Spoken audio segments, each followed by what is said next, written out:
কিছুক্ষণ আগেই আমরা জানতে পেরেছি বিবিসির মাধ্যমে বাংলাদেশে কারফিউ জারি করা হচ্ছে এবং সেনা মোতায়েন করার সিদ্ধান্ত নিয়েছে সরকার। এবং শুক্রবার রাতে গণভবনে 14 দলের বৈঠক হয়। সেইখানেই প্রধানমন্ত্রী শেখ হাসিনার প্রেস সচিব নাইমুল ইসলাম খান বিবিসিকে এ তথ্য নিশ্চিত করেছেন।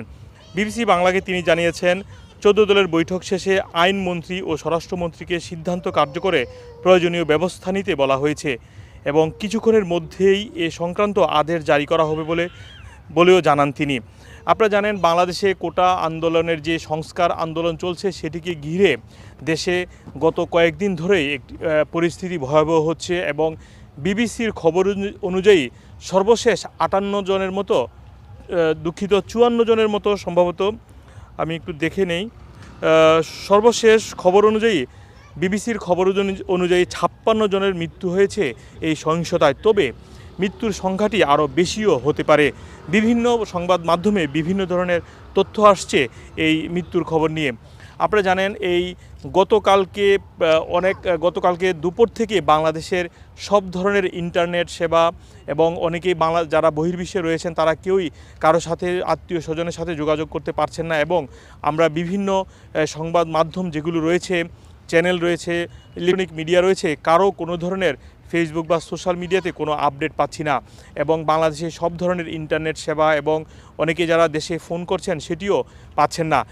দেশের বিভিন্ন স্থানে শিক্ষার্থীদের সাথে সেনা পুলিশ সদস্যদের সংঘর্ষ, সারাক্ষণই আমরা এই ধরনের সংবাদ পাচ্ছি বিভিন্ন মাধ্যমে। এবং দেশের পরিস্থিতি ভয়াবহ এতটাই দাঁড়িয়েছে যে সরকার শেষ পর্যন্ত সিদ্ধান্ত নিয়েছেন কারফিউ জারি করার। এবং দেশের পরিস্থিতি ভয়াবহ হলেই সাধারণত এই ধরনের সিদ্ধান্ত নেওয়া হয়। এবং আপনারা জানেন, এই পরিস্থিতি এখন শুধু বাংলাদেশেই নয়, বিশ্বের বিভিন্ন দেশে যারা প্রবাসী রয়েছেন তারাও এই শিক্ষার্থীদের সাথে একাত্মতা ঘোষণা করেছেন। আপনারা জানেন, লন্ডনের আলতাবালি পার্কেও গতকাল এবং আজকে বিবিসির কার্যালয়ের সামনে বিভিন্ন পেশাজীবী মানুষ, শিক্ষার্থী সহ অনেকেই প্রতিবাদ জানাচ্ছেন বাংলাদেশের শিক্ষার্থীদের উপর এই হামলার। এবং তারা এই ধরনের হামলা বন্ধে সরকারের প্রতি আহ্বান জানাচ্ছেন।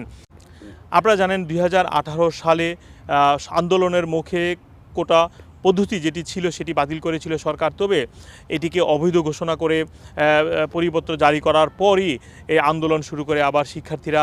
এরই মধ্যে বাংলাদেশের সকল শিক্ষা প্রতিষ্ঠান অনির্দিষ্টকালের জন্য বন্ধ করে দিয়েছে সরকার। তবে বন্ধ করে দিলেও রাজপথে রয়েছে আন্দোলনকারী শিক্ষার্থীরা। তারা দেশের বিভিন্ন স্থানে, চট্টগ্রাম, ঢাকা, কুমিল্লা সহ সিলেট সহ বিভিন্ন জেলায় আন্দোলন গড়ে তুলেছেন। এই আন্দোলনের মুখেই সরকারের পক্ষ থেকে সমঝোতার বৈঠকের কথাও বলা হয়েছিল। তবে এখনও আমরা বিভিন্ন তথ্য বা সংবাদে এ ধরনের কোনো তথ্য পাইনি যে সরকারের সাথে আন্দোলনকারীদের কোনো বৈঠক হয়েছে। তবে এটি এখনও হয়নি, এটি নিশ্চিত। এবং এর মুখে বা এর পরবর্তীতেই সরকার শেষ পর্যন্ত কারফিউ জারি করলো দেশে এবং সেনা মোতায়েনের সিদ্ধান্ত নিল। মোহাম্মদ আব্দুল হান্নান, টুডে নিউজ, যুক্তরাজ্য।